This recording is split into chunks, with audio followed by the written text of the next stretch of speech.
From Beyond by H.P. Lovecraft. Horrible beyond conception was the change which had taken place in my best friend, Crawford Tillinghast. I had not seen him since that day, 2 months and a half before, when he had told me toward what goal his physical and metaphysical researches were leading.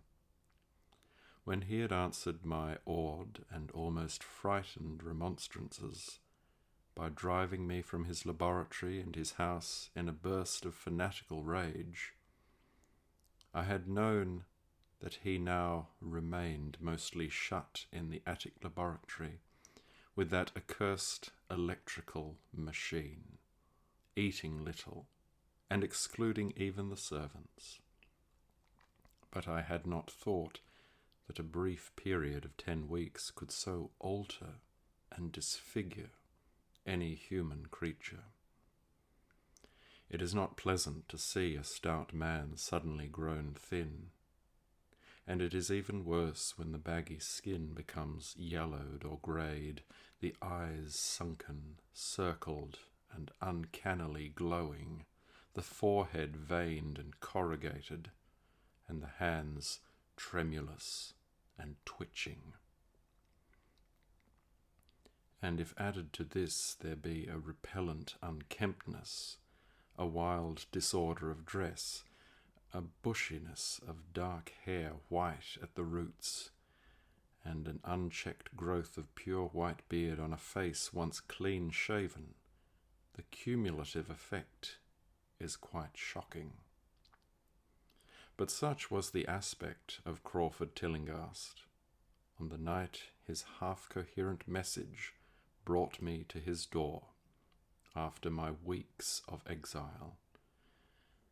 Such the spectre that trembled as it admitted me, candle in hand, and glanced furtively over its shoulder, as if fearful of unseen things in the ancient lonely house, set back from Benevolent Street.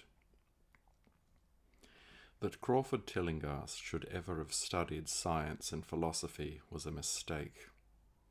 These things should be left to the frigid and impersonal investigator, for they offer 2 equally tragic alternatives to the man of feeling and action: despair if he fail in his quest, and terrors unutterable and unimaginable if he succeed.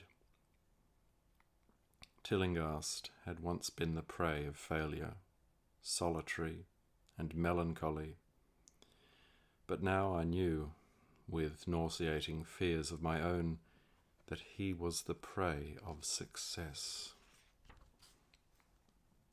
I had indeed warned him 10 weeks before, when he burst forth with his tale of what he felt himself about to discover. He had been flushed and excited then, talking in a high and unnatural, though always pedantic voice. "What do we know," he had said, "of the world and the universe about us? Our means of receiving impressions are absurdly few, and our notions of surrounding objects infinitely narrow. We see things only as we are constructed to see them, and can gain no idea of their absolute nature. With 5 feeble senses, we pretend to comprehend the boundlessly complex cosmos, yet other beings, with a wider, stronger, or different range of senses, might not only see differently the things we see, but might see and study whole worlds of matter, energy, and life, which lie close at hand, yet can never be detected with the senses we have. I have always believed that such strange, inaccessible worlds exist at our very elbows, and now I believe I have found a way to break down the barriers. I am not joking. Within 24 hours, that machine near the table will generate waves acting on unrecognized sense organs that exist in us as atrophied or rudimentary vestiges. Those waves will open up to us many vistas unknown to man, and several unknown to anything we consider organic life. We shall see that at which dogs howl in the dark, and that at which cats prick up their ears after midnight. We shall see these things, and other things, which no breathing creature has yet seen. We shall overleap time, space, and dimensions, and without bodily motion, peer to the bottom of creation. When Tillinghast said these things, I remonstrated, for I knew him well enough to be frightened rather than amused. But he was a fanatic, and drove me from the house. Now he was no less a fanatic, but his desire to speak had conquered his resentment, and he had written me imperatively in a hand I could scarcely recognize. As I entered the abode of the friend so suddenly metamorphosed to a shivering gargoyle, I became infected with the terror which seemed stalking in all the shadows. The words and beliefs expressed 10 weeks before seemed bodied forth in the darkness beyond the small circle of candlelight, and I sickened at the hollow, altered voice of my host. I wished the servants were about, and I did not like it when he said they had all left 3 days previously. It seemed strange that old Gregory, at least, should desert his master without telling as tried a friend as I. It was he who had given me all the information I had of Tillinghast after I was repulsed in rage. Yet soon I subordinated all my fears to my growing curiosity and fascination. Just what Crawford Tillinghast now wished of me I could only guess, but that he had some stupendous secret or discovery to impart I could not doubt. Before I had protested at his unnatural pryings into the unthinkable, now that he had evidently succeeded to some degree, I almost shared his spirit, terrible though the cost of victory appeared. Up through the dark emptiness of the house I followed the bobbing candle in the hand of this shaking parody on man. The electricity seemed to be turned off, and when I asked my guide, he said it was for a definite reason. It would be too much. I would not dare, he continued to mutter. I especially noted his new habit of muttering, for it was not like him to talk to himself. We entered the laboratory in the attic, and I observed that detestable electrical machine glowing with a sickly, sinister, violet luminosity. It was connected with a powerful chemical battery, but seemed to be receiving no current, for I recalled that in its experimental stage it had sputtered and spurred when in action. In reply to my question, Tillinghast mumbled that this permanent glow was not electrical in any sense that I could understand. He now seated me near the machine, so that it was on my right, and turned a switch somewhere below the crowning cluster of glass bulbs. The usual sputtering began, turned to a whine, and terminated in a drone so soft as to suggest a return to silence. Meanwhile, the luminosity increased, waned again, then assumed a pale outre colour or blend of colours, which I could neither place nor describe. Tillinghast had been watching me, and noted my puzzled expression. "Do you know what that is?" he whispered. "That is ultraviolet." He chuckled oddly at my surprise. "You thought that ultraviolet was invisible, and so it is. But you can see that and many other invisible things now. Listen to me. The waves from that thing are waking 1,000 sleeping senses in us. Senses which we inherit from eons of evolution, from the state of detached electrons to the state of organic humanity. I have seen truth, and I intend to show it to you. Do you wonder how it will seem? I will tell you." Here Tillinghast seated himself directly opposite me, blowing out his candle and staring hideously into my eyes. "Your existing sense organs, ears first, I think, will pick up many of the impressions, for they are closely connected with the dormant organs. Then there will be others. You have heard of the pineal gland. I laugh at the shallow endocrinologist, fellow dupe, and fellow parvenu of the Freudian. That gland is the great sense organ of organs. I have found out. It is like sight in the end, and transmits visual pictures to the brain. If you are normal, that is the way you ought to get most of it. I mean, get most of the evidence from beyond." I looked about the immense attic room, with the sloping south wall dimly lit by rays which the everyday eye cannot see. The far corners were all shadows, and the whole place took on a hazy unreality which obscured its nature and invited the imagination to symbolism and phantasm. During the interval that Tillinghast was silent, I fancied myself in some vast and incredible temple of long-dead gods, some vague edifice of innumerable black stone columns reaching up from a floor of damp slabs to a cloudy height beyond the range of my vision.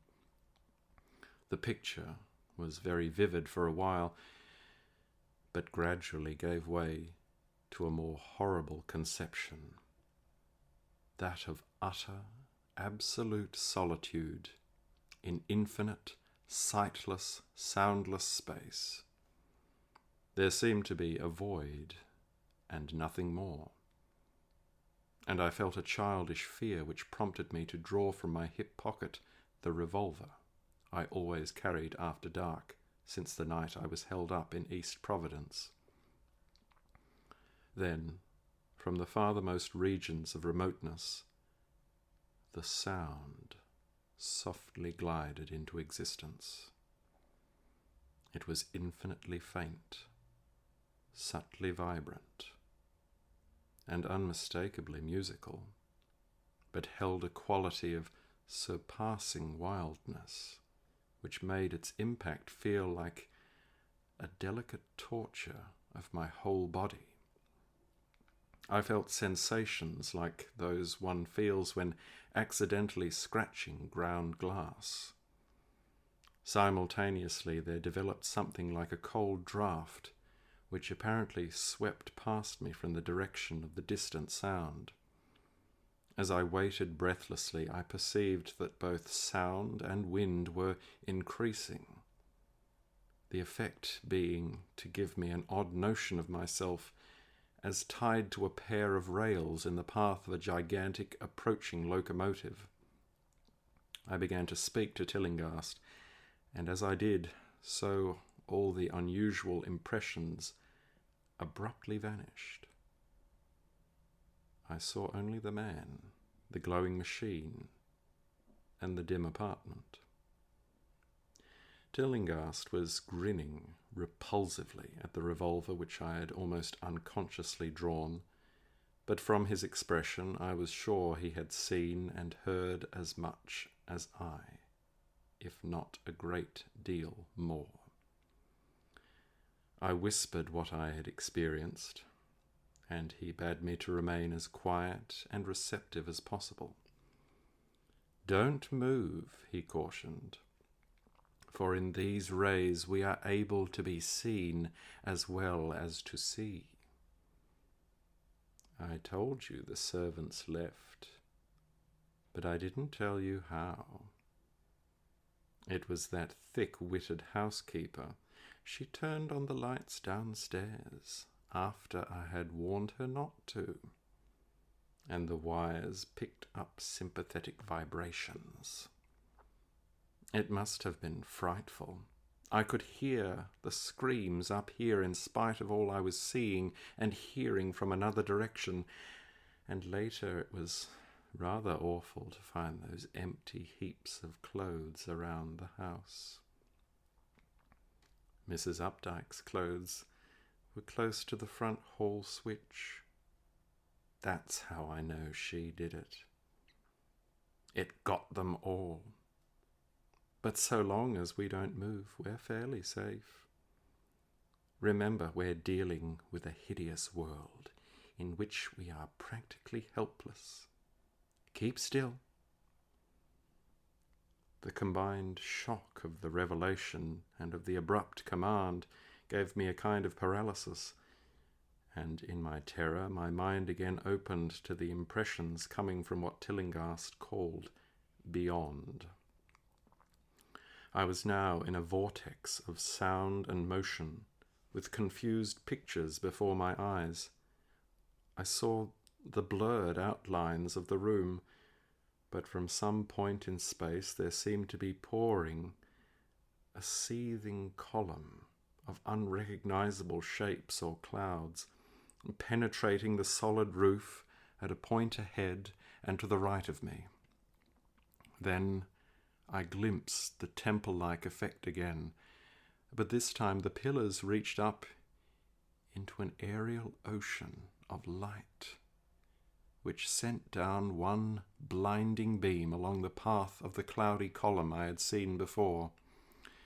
After that, the scene was almost wholly kaleidoscopic, and in the jumble of sights, sounds, and unidentified sense impressions, I felt that I was about to dissolve, or in some way lose the solid form. One definite flash I shall always remember. I seemed for an instant to behold a patch of strange night sky filled with shining, revolving spheres, and as it receded I saw that the glowing suns formed a constellation or galaxy of settled shape, this shape being the distorted face of Crawford Tillinghast. At another time I felt the huge, animate things brushing past me and occasionally walking or drifting through my supposedly solid body. And I thought I saw Tillinghast look at them as though his better-trained senses could catch them visually. I recalled what he had said of the pineal gland and wondered what he saw with this preternatural eye. Suddenly I myself became possessed of a kind of augmented sight. Over and above the luminous and shadowy chaos arose a picture which, though vague, held the elements of consistency and permanence. It was indeed somewhat familiar, for the unusual part was superimposed upon the usual terrestrial scene, much as a cinema view may be thrown upon the painted curtain of a theatre. I saw the attic laboratory, the electrical machine, and the unsightly form of Tillinghast opposite me, but all of the space unoccupied by familiar material objects, not one particle was vacant. Indescribable shapes, both alive and otherwise, were mixed in disgusting disarray, and close to every known thing were whole worlds of alien, unknown entities. It likewise seemed that all the known things entered into the composition of other unknown things, and vice versa. Foremost among the living objects were great, inky, jellyish monstrosities which flabbily quivered in harmony with the vibrations from the machine. They were present in loathsome profusion, and I saw to my horror that they overlapped, that they were semi-fluid and capable of passing through one another and through what we know as solids. These things were never still, but seemed ever floating about with some malignant purpose. Sometimes they appeared to devour one another, the attacker launching itself at its victim and instantaneously obliterating the latter from sight. Shudderingly, I felt that I knew what had obliterated the unfortunate servants, and could not exclude the things from my mind, as I strove to observe other properties of the newly visible world that lies unseen around us. But Tillinghast had been watching me, and was speaking. "You see them? You see them, the things that float and flap about you and through you every moment of your life. You see the creatures that form what men call the pure air and the blue sky. Have I not succeeded in breaking down the barrier? Have I not shown you worlds that no other living men have seen?" I heard him scream through the horrible chaos, and looked at the wild face thrust so offensively close to mine. His eyes were pits of flame, and they glared at me with what I now say was overwhelming hatred. The machine droned detestably. "You think those floundering things wiped out the servants? Fool, they are harmless. But the servants are gone, aren't they? You tried to stop me. You discouraged me when I needed every drop of encouragement I could get. You were afraid of the cosmic truth, you damned coward. But now I've got you. What swept up the servants? What made them scream so loud? Don't know, eh? You'll know soon enough. Look at me. Listen to what I say. Do you suppose there are really any such things as time and magnitude? Do you fancy there are such things as form or matter? I tell you, I have struck depths that your little brain can't picture. I have seen beyond the bounds of infinity and drawn down demons from the stars. I have harnessed the shadows that stride from world to sow death and madness. Space belongs to me, do you hear? Things are hunting me now, the things that devour and dissolve, but I know how to elude them. It is you they will get, as they got the servants. Stirring, dear sir? I told you it was dangerous to move. I have saved you so far by telling you to keep still, saved you to see more sights and to listen to me. If you had moved, they would have been at you long ago. Don't worry. They won't hurt you. They didn't hurt the servants. It was seeing that made the poor devils scream so. My pets are not pretty, for they come out of places where aesthetic standards are very different. Disintegration is quite painless, I assure you. But I want you to see them. I almost saw them, but I knew how to stop. You are not curious? I always knew you were no scientist. Trembling, eh? Trembling with anxiety to see the ultimate beings I have discovered. Why don't you move then? Tired? Well, don't worry, my friend. for they are coming. Look, look, curse you, look, it's just over your left shoulder. What remains to be told is very brief, and may be familiar to you from the newspaper accounts. The police heard a shot in the old Tillinghast house and found us there, Tillinghast dead and me unconscious. They arrested me because the revolver was in my hand, but released me in 3 hours after they found it was apoplexy which had finished Tillinghast, and saw that my shot had been directed at the noxious machine, which now lay hopelessly shattered on the laboratory floor. I did not tell very much of what I had seen, for I feared the coroner would be sceptical. But from the evasive outline I did give, the doctor told me that I had undoubtedly been hypnotized by the vindictive and homicidal madman. I wish I could believe that doctor. It would help my shaky nerves if I could dismiss what I now have to think of the air and the sky about and above me. I never feel alone or comfortable, and a hideous sense of pursuit sometimes comes chillingly on me when I am weary. What prevents me from believing the doctor is this one simple fact: that the police never found the bodies of those servants whom they say Crawford Tillinghast murdered.